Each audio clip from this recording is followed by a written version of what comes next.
Sean Bennett, who is a veteran of the Canadian Armed Forces and currently serving with the St. Catharines Fire Department, is with me today to talk about the Valhalla Project Niagara, which is a project for first responders and veterans of the armed forces who are experiencing post-traumatic stress disorder. And Sean is here today with Siren. Yep. His lovely golden retriever, and she is his service dog, and she is with him all the time. And I'm going to let Sean talk a little bit about Siren as we get into the interview. Sean, you've got so many achievements in both fire and the armed forces that I can't read all of them, but you did have 35 years of experience in fire suppression here in St. Catharines, and you are retired from the armed forces as a sergeant after more than 26 years. And you've been awarded the Canadian Decoration with BAR for your service with the Canadian Armed Forces, Federal Exemplary Fire Service Medal with BAR for 25 years of service, Provincial Fire Service Medal for 25 years, Queen's Jubilee Medal, Scouting Youth Service Award, and the City of St. Catharines Volunteer Award. And you were also nominated for Firefighter Medal of Bravery in 2006. That is a lot, Sean. It's been two long careers with a lot of stress, a lot of injury, but it's been great. It's been fulfilling. It's given me a purpose in life. I've really enjoyed it. Well, one of the things that you're working on right now is Valhalla Project Niagara, and you are one of the founders, and you are the padre for Valhalla Project. And you work with, as I said, veterans of the Canadian Armed Forces as well as firefighters with PTSD. Let's go back a little bit in your life, because PTSD was not something that we recognized for a long time. People would say, oh yeah, PTSD, but nobody really knew what it was. Can you give me an example of the kinds of things that you faced? Back in 95, I had a 6-week infant call. I won't go into details, but there really wasn't anything other than, hey, how you doing? Oh, you're sad, buck it up. And in 2006, and so I did. I pushed everything down for many years. And in 2006, I extricated Emily out of the Niagara on-ramp accident. When I found out she didn't make it, it broke me. And I've never been the same. And in 2006, I went through the WSIB, and I went through and started seeing a therapist. They did therapies that were done wrong. One's not even done anymore. They consider it torturous. So these really ingrained these calls into me. Emily, through therapy, I found out it was my 18th child, and I consider a child 17 and under. I retired with 23, so it's long and it's tiring. But then you see all the other stuff too. Well, there are people that you were able to, and your crew on your truck were able to extricate from a fire or from a car accident who did survive, and that must be, that must really feel good and make you feel like you are doing something and accomplishing something that's helping people, which is why you go into that kind of job in the first place. Well, yeah, there's lots of the good stuff. That year, I don't know what it was, about 2006, but in August I had that accident just on the highway with 11 people in a 7-person car, and I took over the scene. That's what I was nominated for the Medal of Bravery for that. We had 2 fatalities. I called in air ambulance, 7 ambulances, and 2 different cities of trucks. So, and we did save lives that day. And then it just carried on, but. And in June of 2018, I had my service dogs coming to work with me. We had worked out something with the city. My wife, Melody's a master trainer. And we were able to set up something so I had a dog with me on my 24-hour shifts. And that really helped. But by that point, I was on 7 medications. 2 of them were to counteract side effects of other medications. And I was a 300-pound hungry zombie. That's the best way I can describe myself. There was no joy in life, nothing. I went off in June of 18, And then in December of 18, I went with my service dog to Perth, and I took Project Trauma Support. Dr. Manuela has a great program up there, and it really opened my eyes to, okay, maybe there is some hope that I'm not going to be like this forever. In April of 2019, my fellow director, Graham Bettis, and me with our service dogs flew to California, and we attended the 5-day Sparta program. And that gave us a whole different look on things. So we decided, you know what, we're going all these places. There's nothing in the Niagara region for us. So when we got back, my nightmares were so bad that I slept in my backyard from April till September, 4.5 months. My wife was very, very understanding, but it was tough. And then being a master trainer, she said, it's going to get cold. We got to get you a nightmare dog. So here's Siren. So I got Siren in September of 2019. The first night that I slept inside, I slept on the couch, and I had her in the cage beside me. Now she's getting up because she can see the emotion. And then she whined like 5 or 6 times in the night, and I would wake up, and then I just put my finger in the cage. She'd lick my finger, and turn around, go back to sleep. Because I was calm now. I've been woken out of this, and after a couple of days, I'm like, she's actually doing it. And she's 6 now, and she wakes me out of almost all but the worst nightmares. You can see my fingers are all twisted. I've dislocated my jaw. I had to have surgery. Throw your hip, clavicle, shoulders, lots of fingers. I'm just popping back in myself now. But that's only the worst. She's really good at waking me up. I haven't had anything bad in a while. Can we just go back to that Sure. first treatment that you had? Because we were talking about that a little bit before we started the interview. And in 2000, I believe you said 2006, the approach to PTSD was cruel almost. It really was. And I don't think anybody was doing that on purpose. No. They thought it was good, but they thought you had to take a hard stance at it. And I was through Hamilton Health Sciences, and I did EMDR. And for anybody who does the EMDR, awesome. It's done absolutely right now. But it was done very aggressive. Find the worst of the worst, and then let's think and find more worst so we can get these out of you. But what they do is ingrain themselves in you. And I did something called prolonged exposure therapy to try and get rid of the Emily call. And you spoke into a microphone and you explain the whole call. And then you listen to it, and then they say, add more, add more. And at the end of the session, they give you a CD and they say, listen to this more. We'll see you next week. Mine got to about 48 minutes long, and so ingrained that call in me that it was Emily's family reaching out. Sorry. That really helped. That really helped me to come to grips with it. So I'm good now. Right. It's kind of aversion therapy, and we know that, and we know that doesn't work. It's like it pounds it into you, and but Emily's family reaching out was so important, and also I through the chief medical officer of the Canadian Armed Forces and through other doctors that I know, there's no pain at death. Your body produces DMT. You don't feel any pain, so that helps too. to let you be able to let that person didn't suffer. Yeah.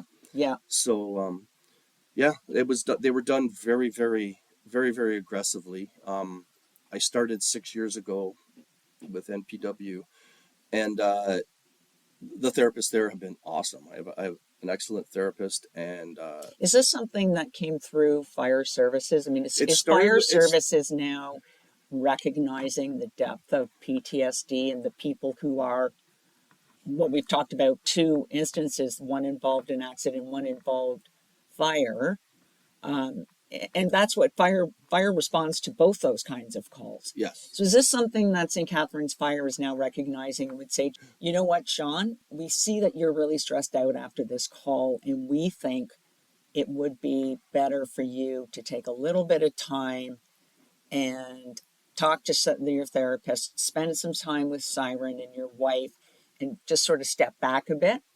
Around the time that I got injured, St. Catharines Fire was already starting initiatives. They have their critical incident stress management team.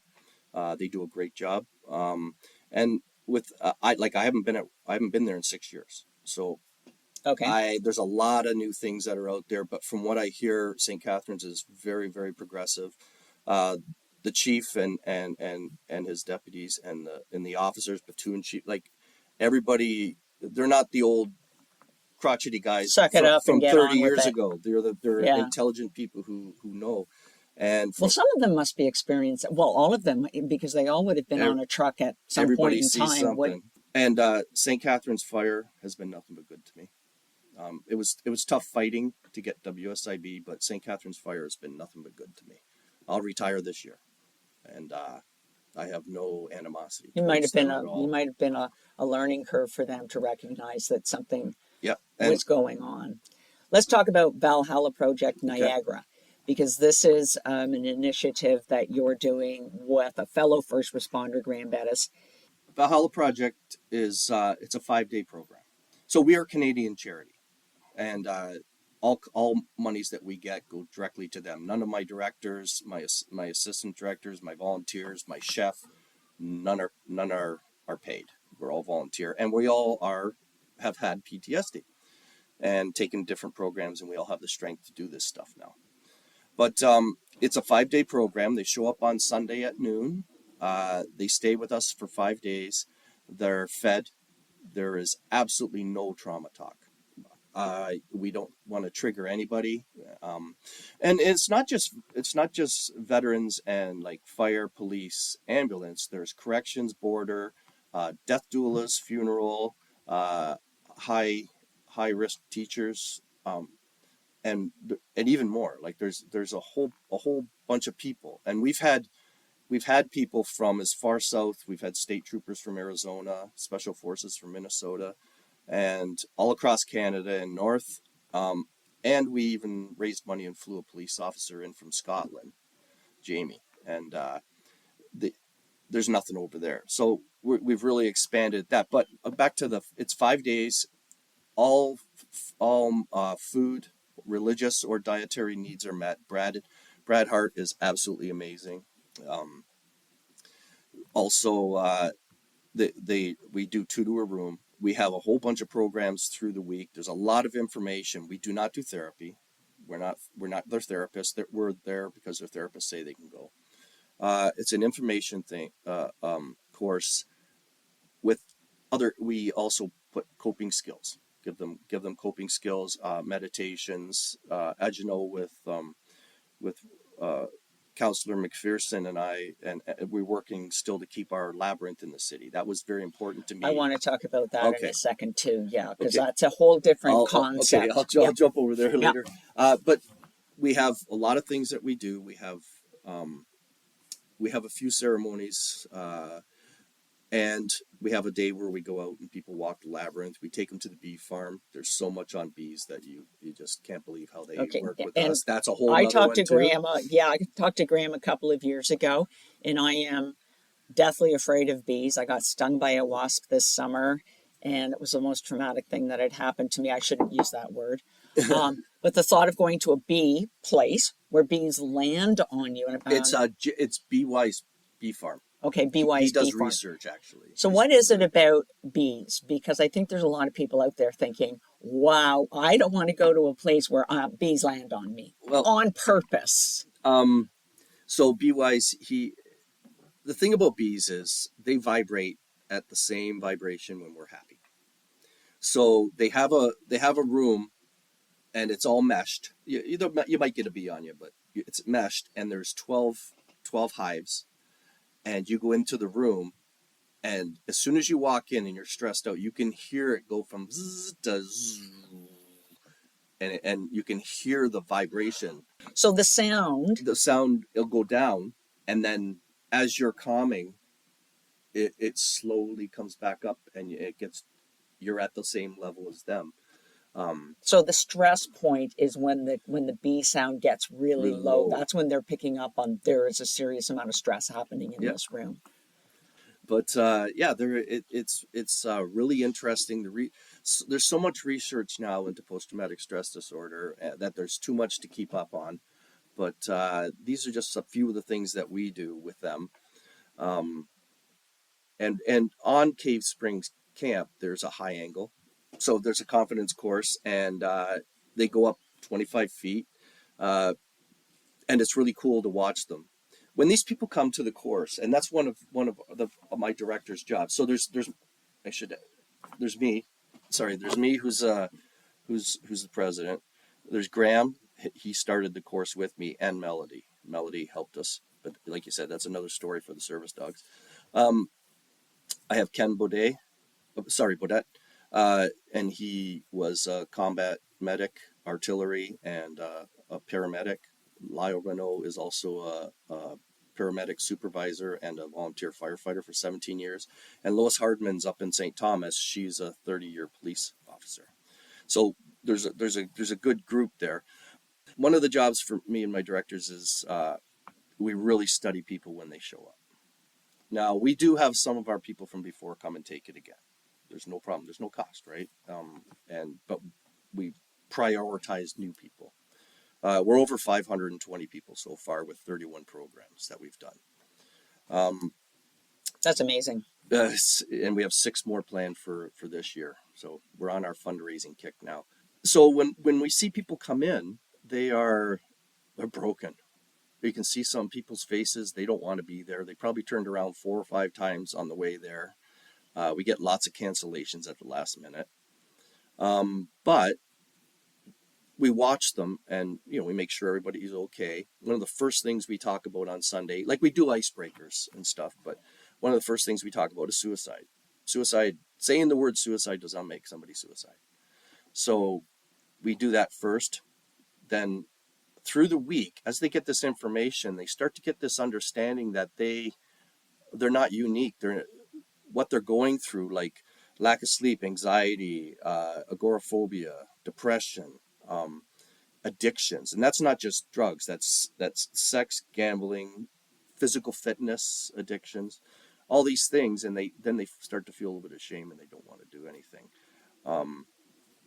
They find out they're not alone. They find out they're not alone and they're not unique. One of the hardest group that we've tried to convince is dispatchers. Dispatchers go on every single call. Right. So they may not see it physically, but they're there and they feel it. But within a few days, you can see them calm, and the food's good. Brad's really good, so they're starting to eat, and they really don't, because they don't eat. And then by Wednesday's a heavy day. We do a lot of talk on suicide. My friend Ryan Martinson, he was a sergeant with the Lincoln Welland.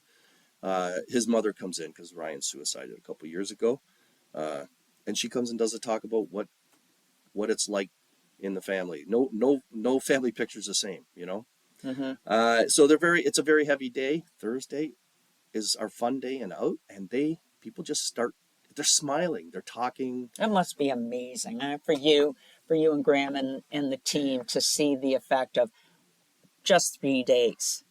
When we've had military taken from us and our professions taken away from us, which we've done for some of us 3+ decades, where all you're doing is helping people, it's taken away from you. What do you do?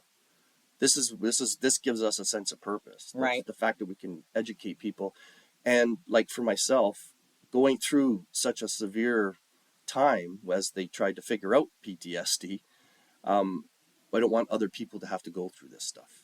Right. We really try to get rid of it.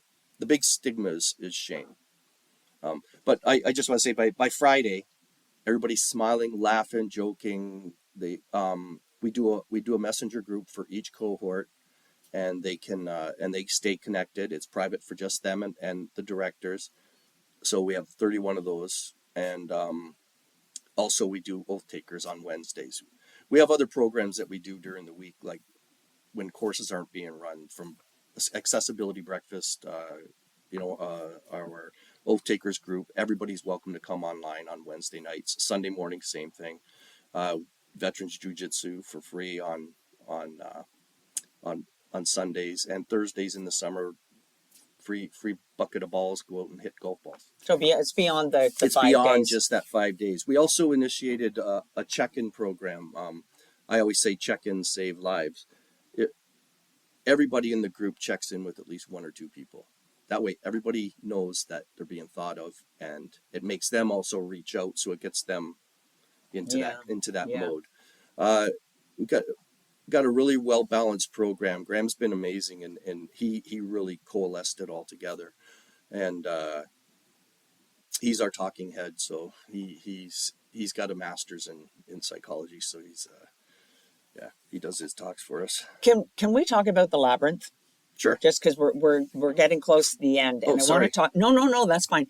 I want to talk about the labyrinth because I have been to the labyrinth. So I want you to explain what a labyrinth is. And I walked it, and I wasn't exactly sure what it was that I was, or that someone who is living with PTSD is getting out of, or any like the other severe stresses you've talked about, is getting out of walking the labyrinth, which is in Fairview Park in the north end of St. Catharines. Yes. For a lot of us, like on our program, we teach a lot of different meditations. My PTSD manifests as hypervigilance. I can't sit with my eyes closed. I can't cover my ears. I have to be aware of what's going on.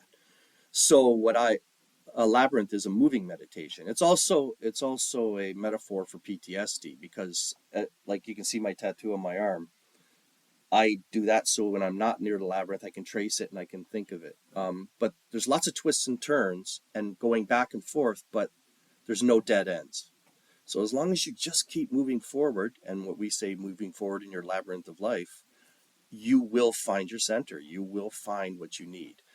Going to the labyrinth for me, I go in ready with I do a little prayer, and I ask the Creator to give me what I need and let me get rid of what I need to get rid of. And I do mine with my mala beads. There's 108, and every step is a word, and I do it in a set of 4. Calm, educated, sober, strong. Put a bead. And if I do it perfect and I'm breathing perfect, as I step in the center, I hit my last bead. That's I can gauge if I'm being too rough. But what they do, everybody is different. Everybody's different. Don't bring negativity. Don't say no anger, no, because then you're just saying no. Just you can have a question and just contemplate the question. There's something about the sacred circles that mankind's had for thousands and thousands of years.